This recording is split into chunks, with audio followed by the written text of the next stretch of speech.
Before we get started, when we first met, what happened on Joe's podcast? So he came out and said something about the Harris, He came out this morning, or interview. the clip was released this morning. He basically exposed the Harris campaign as a liar, as though we didn't already know that. But so a book is coming out that states that it was Joe's fault that Kamala didn't go on his podcast. Joe basically came out and put the lie to that. The Harris campaign wanted to blame him for it not working out. Why? Why do they want to? Because they realized it was the biggest fuck up to not do the podcast. She should have been on your show. She should have been on Joe's podcast. She should have been everywhere instead of building $100,000 fake set for Call Her Daddy. Yeah. I mean, We invited her. We were talking to her people, and it was. Yeah, honestly, y'all, I can answer that. Y'all want to know why Kamala didn't go on the Joe Rogan podcast?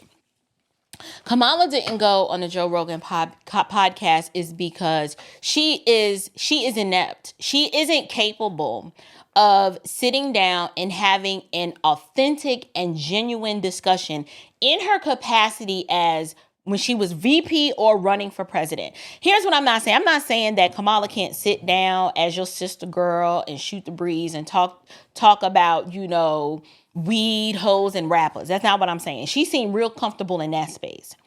But when it came down in her political capacity, being able to sit down, discuss the issues, convey them in a winsome and clear, concise fashion, she cannot do that. And so for her to sit with Joe Rogan, who's very down to earth, laid back, just that dude next door, there's no way she would have put herself in that environment because she wouldn't have been able to control the questions. She wouldn't have been able to control the flow of information. And you could tell she's incredibly insecure. And because of that insecurity, I don't know how she's made it this far. That's my thing. Normally by now, as a 60-year-old woman who's been in politics for more than half, or at least over 20-something years, you would think by now that she would have been incredibly polished and would have sharpened this particular deficiency in her professional career. But when DEI and laying on your back kind of opens up doors for you, when the rubber meets the road and you actually have to step up and perform, that's when the mask is pulled off. Kind of like, y'all remember Scooby-Doo? When you be trying to figure out, well, who did it? Who had done it? And then they pull the mask off and you like, it was you? That's what happened with Kamala. That's what happened. She had been able to fake the funk for so long that pretty privilege runs out. You know what I'm saying? Once the pretty privilege runs out and the finesse of getting what I'm used to getting what I want and the manipulation, like she snagged, Beta Boy, Soy Boy, Doug Emhoff, like she was able to snag him and marry him for his political influence and money. But at 60, she never took the time to say, you know what, I might need to take the time to actually strengthen this deficiency. I got to be able to think on my feet. Let me practice this. She thought that what had worked in her 20s and her 30s and her 40s and even in her 50s, that she could still BS her way to the top. And the manipulation got her to the top in terms of her manipulating and getting the 100 black men to write that letter to Joe Biden, be like, if you don't put a black woman on this ticket, we're going to tell everybody you racist. Like, she was able to manipulate to get to the spot. But the question is, once you get there, then what? She demonstrated that she wasn't up to the task. She couldn't do the job. She couldn't even do an interview with questions that were not fed to her ahead of time. And that just demonstrates that for all of those black women on CNN and MSNBC who was like, oh, she's more than capable. She's the smartest woman in the room. Oh, she's like super intelligent. We were like, no, not really. I mean, she knows how to string together a sequence of useless, disjointed words and phrases to sound smart. But when you actually try to sit there and dissect what she's saying, you like, I'm dumber than I was when I first sat down and listened to you, Kamala. So I thought it was interesting that Lindy Lee here is talking about how Kamala didn't go on Rogan and how Kamala tried to blame Joe Rogan's people for not going on. And Joe Rogan is like, nah, pimping, that is not true. You're the ones who failed to step up to the plate and want to engage with my platform. And you didn't come on. And then the whole campaign realized that I don't understand how your campaign is run by a bunch of millennials and old Gen Zers, and no one had the sense enough to be like, that's where we need to be. We need to be on Joe Rogan's podcast.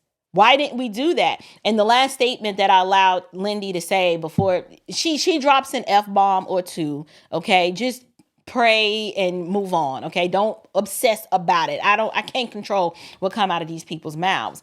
But that was I believe that was one of the main things that killed her campaign. Her inability to be authentic. Like, people can see through the BS. And had she gone on Joe Rogan, her campaign was already sinking. I don't think her going on Joe Rogan would have helped, because it was a problem that she didn't go, but her going on Joe Rogan wasn't the issue. She was the issue. They did not have a capable candidate who could take the ball to the end zone, because she didn't have that it factor. Like I said, outside of the pretty privilege and her being able to think that she could convince black people that she were black, she didn't really have anything else going for her. She didn't have anything else going for her. And, it could only be an hour. Then we had to discuss the topics first. And it just got to the point where I was like, look, why don't you just give me the outline and I'll do that interview? Because I don't care what you give me. I'll make it work. And then you know what I think it was? I think it was the Brett Baer interview, which honestly, to be honest with you, I didn't even think it was that bad. I mean, there was a couple parts, but I thought she handled it okay. And but after that, it was dead silence. We had Newsweek put something out. We had the Washington Post put something out, and it just turned into crickets. But I don't understand why it's so hard for her to answer simple questions. I don't understand why she has to do these endless word salads. Like, why is it so hard for you to be human? Just answer the question. You don't have to talk in endless circles. I just don't get it. And I know her. Like, when I talk to her, she's fine. But when she does these interviews, she becomes like a android. It's because you know what I mean? That's an act. So, like, Lindy, not that you can hear me, sis, but I'm gonna talk to you like I'm talking to you. When Lindy says, I know her, when you talk to her, she's fine. Right. It's because when in this political capacity, that's an act. That's a facade. That's a shell of a person. Kamala is one of those people who she kind of found herself into politics because that is just the next grift. So the first grift was, let me, move up in the ranks in my professional career by manipulating and finessing men. And then that is what brought her to the political space. But she's not there because she actually cares about serving and helping people. She was incapable. Like, for example, I get called for interviews from time to time.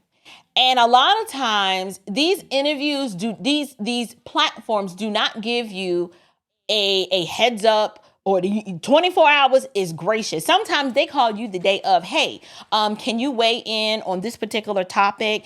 And I mean, you can ask questions, but if they're really interested in what you have to say, it's not going to be a whole lot of going back and forth and prepping you, because they're like, you're supposed to be the professional. You're supposed to be able, we're calling on you because we want to know what you think in that moment in real time. You don't get the clips beforehand in terms of what you're reacting to. They're expecting you to show up. They're expecting you to show up, be authentic, and either you're prepared for that moment or you're not. What Kamala Harris proved is that she was unprepared. And then when her team would try to prepare her, Lindy's going to tell you, she gets mad at her team for her lack of preparedness. In true orangutan fashion, unable to manage her own misery at the fact that I'm slipping. I'm not holding myself accountable. I'm not learning the issues. My talking points are not on point. I don't know how to rebut these arguments. Shoot, hell, I don't even know what the arguments are. She thought she was going to coast her way through because she was fake black. And when she realized that the job of commander-in-chief requires you to lead, she couldn't do it. She couldn't do it. And so, you know, when Lindy's like, I don't understand why she just couldn't put together a coherent thought, it's because when she is sitting in front of those interviewers and you see that little blank look in her face, that's her leaning into the fact that I'm inauthentic. If I showed people who I really were, they may not like me. They may not like me. They might think I'm goofy. Well, we know she goofy with that little cackling laugh. Like, that's really her laugh. And even that, she was unable to pull that over well in a way that we were just like, oh, and that laugh. Like, my laugh is a little goofy, especially when I'm all off into it. But that's my laugh. Like, I'm not changing that. A lot of the things that she was laughing at weren't funny. So we're just like, Kamala, no. Like, people can smell the BS.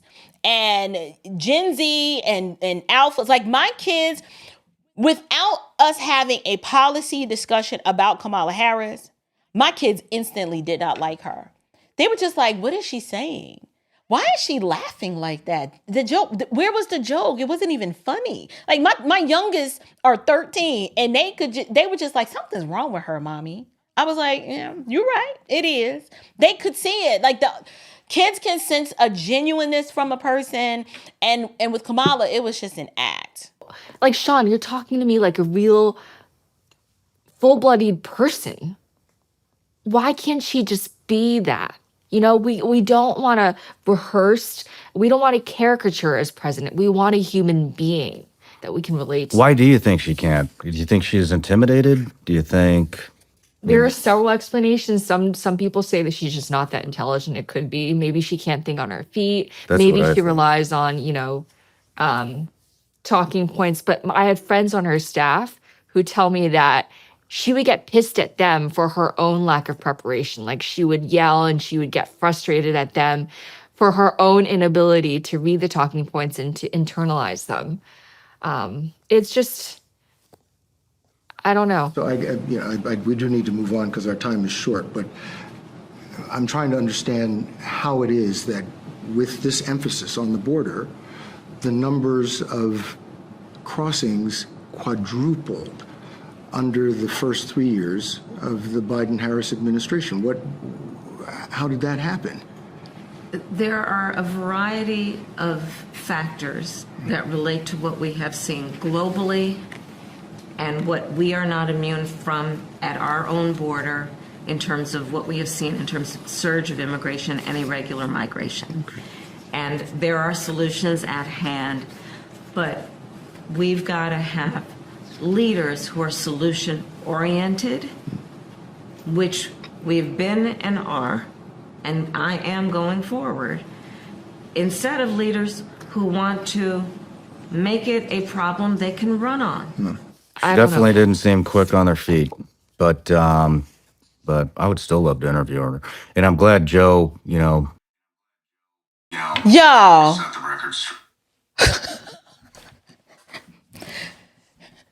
The interviewer asked her, since you've been at the helm, ma'am, border crossings have quadrupled.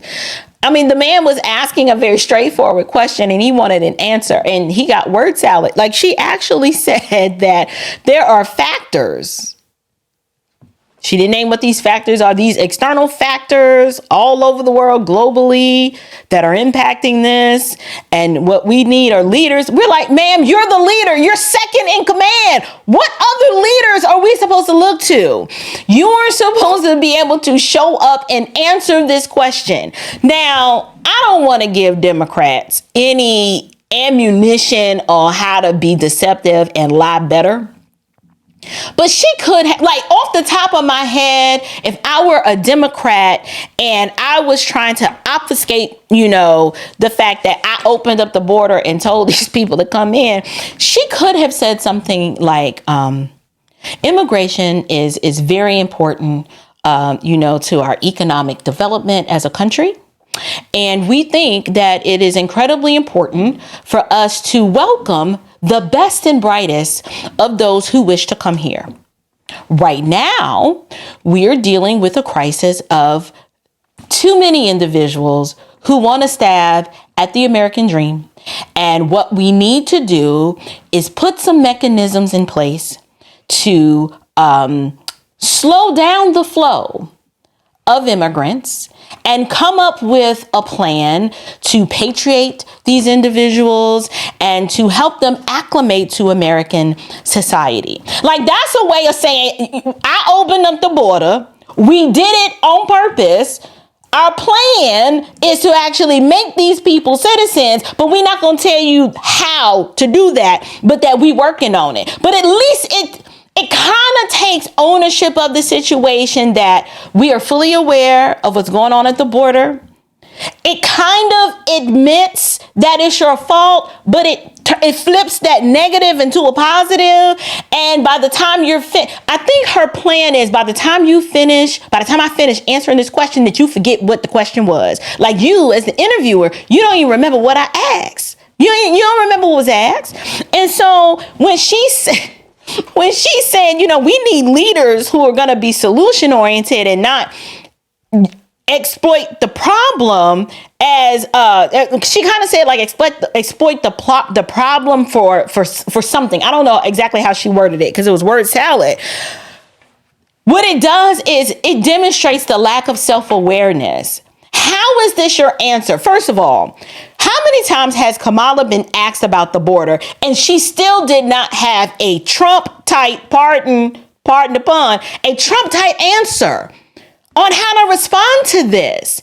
Every time she would answer this question, it never really lands. And when you listen to it, you're like, what does this have to do with what I just asked you, ma'am?